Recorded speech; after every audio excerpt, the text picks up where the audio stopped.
नमस्कार दोस्तों, आप सभी का स्वागत है आपके अपने YouTube चैनल आस्था शक्ति पर। आज हम आप सभी के लिए लेकर आए हैं शीतला माता की व्रत कथा। एक बार की बात है, देवलोक में बैठ माता शीतला ने सोचा कि चलो आज धरती पर चलकर देखती हूँ मेरी पूजा कौन कौन करता है, कौन कौन मुझे मानता है। ऐसा सोचकर शीतला माता धरती लोक पर राजस्थान के डुमरी गांव में आई। शीतला माता बूढ़ी औरत का वेश धारण करके गांव की गलियों में घूम रही थी। तभी एक मकान से ऊपर की तरफ से किसी ने चावल का उबलता हुआ पानी गिराया। वो उबलता हुआ पानी शीतला माता के ऊपर जा गिरा, जिससे माता के शरीर पर फफोले पड़ गए। शीतला माता का पूरा शरीर जलने लगा, लेकिन गांव में किसी ने भी उसकी मदद नहीं की। थोड़ी दूर जाने पर उसे एक कुम्हारिन बैठी मिली। उसने देखा कि वो बूढ़ी माई जल गई है और उनके शरीर पर बहुत सारे फफोले पड़ गए हैं। वे अपने शरीर की तपन को सहन नहीं कर पा रही है। तब वो कुम्हारन बोली, माँ तुम यहाँ आकर बैठो, मैं तुम्हारे शरीर पर ठंडा ठंडा पानी डालती हूँ, जिससे तुम्हें आराम मिलेगा। तब उस कुमारी ने बूढ़ी माई पर ठंडा ठंडा पानी डाला, फिर बोली, माँ मेरे घर में ठंडी राबड़ी रखी है, तुम वो खा लो। कुमारी ने बुढ़िया माई को ठंडी राबड़ी और दही खाने को दिया, जिससे उसके शरीर को थोड़ी ठंडक मिली। इसके बाद वो बूढ़ी माई बोली, बेटी मेरे सिर पर जुए देख दो। जब कुमारी माता के सिर पर जुए देखने लगी तो उसने देखा कि उसके सर के पीछे भी एक आंख है। यह देखकर कुमारिन डर गई और वहां से भागने लगी। तब वह बूढ़ी माई बोली, रुक बेटी, डर मत, मैं भूत प्रेत नहीं हूँ, मैं तो शीतला देवी हूँ। इतना कहकर माता चार भुजा वाली हीरे जवाहरात के आभूषण पहने, सिर पर मुकुट धारण किए अपने असली रूप में प्रकट हो गई। मैं शीतला देवी हूँ। मैं तो इस धरती पर देखने आई थी कि मुझे कौन मानता है, कौन मेरी पूजा करता है। माता के दर्शन कर कुमारिन सोचने लगी, अब मैं गरीबिन माता को कहाँ बिठाऊं। तब माता बोली, हे बेटी तुम किस सोच में पड़ गई है। देखकर कुमारन रोने लगी और माता शीतला बोली, तू क्यों रो रही है बेटी। तब कुमारन हाथ जोड़कर बोली, माता मेरे घर में चारों तरफ दरिद्रता है, मैं आपको कहाँ बिठाऊं। मेरे घर में ना चौकी है ना ही कोई आसन। बेटी मैं तेरी अच्छी भक्ति से प्रसन्न हूँ, अब तुझे जो भी वर चाहिए तू मांग ले। तब कुमारन बोली, माता आप इस गांव में स्थित होकर रहिए। जिस प्रकार आपने मेरे घर की दरिद्रता दूर की है, वैसे ही आप जो व्यक्ति फाल्गुन मास की अष्टमी पर आपकी पूजा करे, आप उसको और आपको ठंडा जल और ठंडा भोग लगाएं, उसके घर की भी दरिद्रता आप स्वयं दूर करें। एवं आपकी पूजा करने वाली महिला का अखंड सुहाग रखना, उसकी गोद हमेशा भरी रखना। साथ ही जो पुरुष शीतला अष्टमी को नाई के यहाँ बाल ना कटवाए, धोबी को कपड़े धुलने ना दे, और पुरुष भी आप पर ठंडा जल चढ़ाकर, नारियल फूल चढ़ाकर परिवार से ठंडा बासी भोजन करे, उसके काम धंधे व्यापार में कभी भी दरिद्रता ना आने देना। माता ने उसे तथास्तु कहा और बोली, तो इस करवे का जल अपनी झोपड़ी पर छिड़क देना। कल सारे नगर में आग लगेगी लेकिन तेरी झोपड़ी में नहीं लगेगी। ऐसा कहकर माता अंतर्धान हो गई। माता की बात मानकर कुम्हारन ने ऐसा ही किया। उसने वो जल अपनी झोपड़ी पर छिड़क दिया और रात कुछ हुई तो सारी नगर में आग लग गई, लेकिन उस कुम्हारिन की झोपड़ी बच गई। यह देखकर नगर के राजा ने कुम्हारन को बुलवाया और पूछने लगे। तब कुम्हारन ने राजा को शीतला माता की कृपा की सारी बात बता दी। उस दिन से राजा ने पूरे नगर में ऐलान करवाया कि अब से शीतला अष्टमी के दिन सभी व्रत करेंगे और बासा खाना खाएंगे। साथ ही शीतला माता ने यह भी कहा कि मेरी पूजा का मुख्य अधिकार इस धरती पर सिर्फ कुमार जाति का ही होगा। तभी उसी दिन से डुंगरी गांव में शीतला माता स्थापित हो गई और उस गांव का नाम हो गया शील की डुंगरी। शील की डुंगरी भारत का एक मात्र मुख्य मंदिर है। शीतला सप्तमी के दिन यहाँ बहुत विशाल मेला लगता है। इसे बासोड़ा अष्टमी के नाम से भी जाना जाता है। ऐसी मान्यता है कि माँ शीतला की विधिवत पूजा करने का विधान है।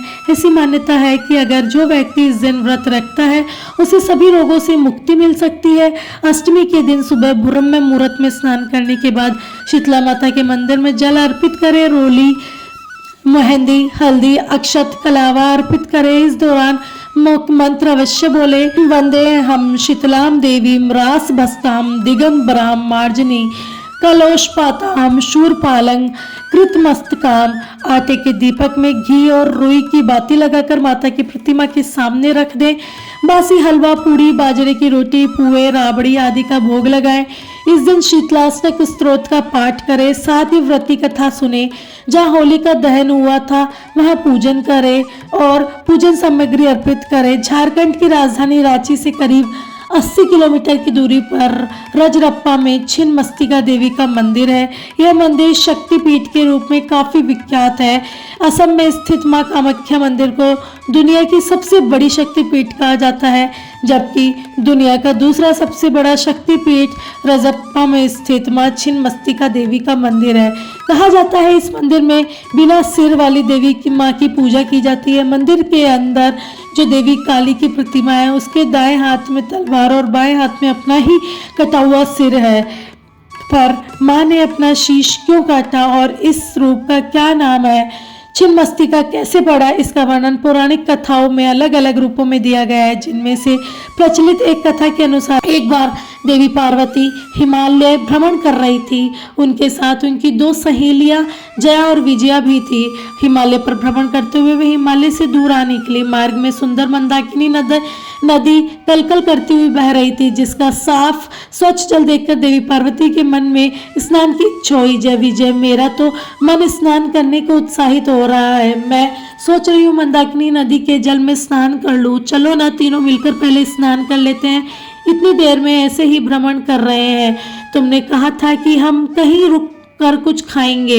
हमें बहुत भूख लगी है। मैं तो स्नान नहीं कर सकती, मुझ में इतनी हिम्मत नहीं है। मैं तो कुछ नहीं खाऊंगी। हाँ, बहुत जोरों की भूख लगी। अच्छा, तुम्हारा मन है तो तुम स्नान कर लो।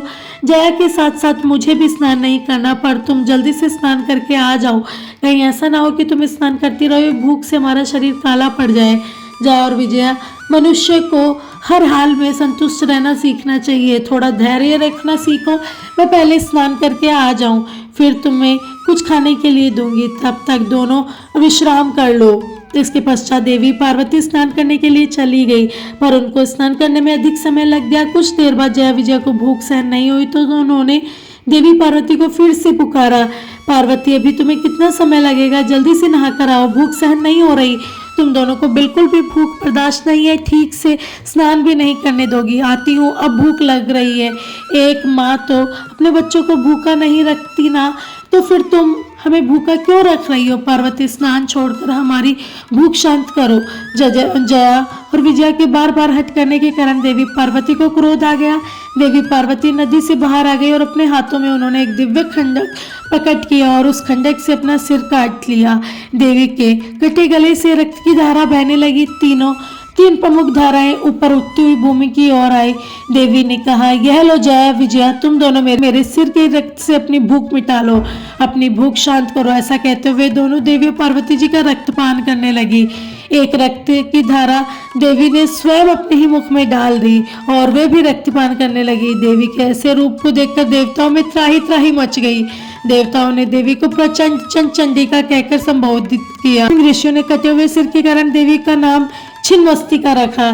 तब भगवान शिव देवी पार्वती के समक्ष आए और उन्हें शांत होने के लिए कहा, देवी पार्वती, तुम्हारी इस लीला से तुम्हारा यह रूप भक्तों को यही समझाता है कि अपने स्वभाव में धैर्य और संतोष अवश्य रखना चाहिए। मनुष्य को किसी भी पीड़ा का सामना न करना पड़े। देवी पार्वती, सभी जगतवासी बहुत घबरा गए हैं। देवी ने अपना रूप वापस ले लिया और भक्तों पर अपनी ममता की वर्षा की। भक्त शिव के आग्रह पर देवी चंडी माँ काली फिर से देवी पार्वती के रूप में आ गई और उसी दिन से माँ पार्वती के इस रूप को माता छिन्नमस्तिका के नाम से जाना लगा। तो दोस्तों, यह थी शीतला माता की कथा। आपको कैसी लगी? अच्छी लगी तो हमारे चैनल को ज्वाइन करें, शेयर करें और सब्सक्राइब करें। धन्यवाद।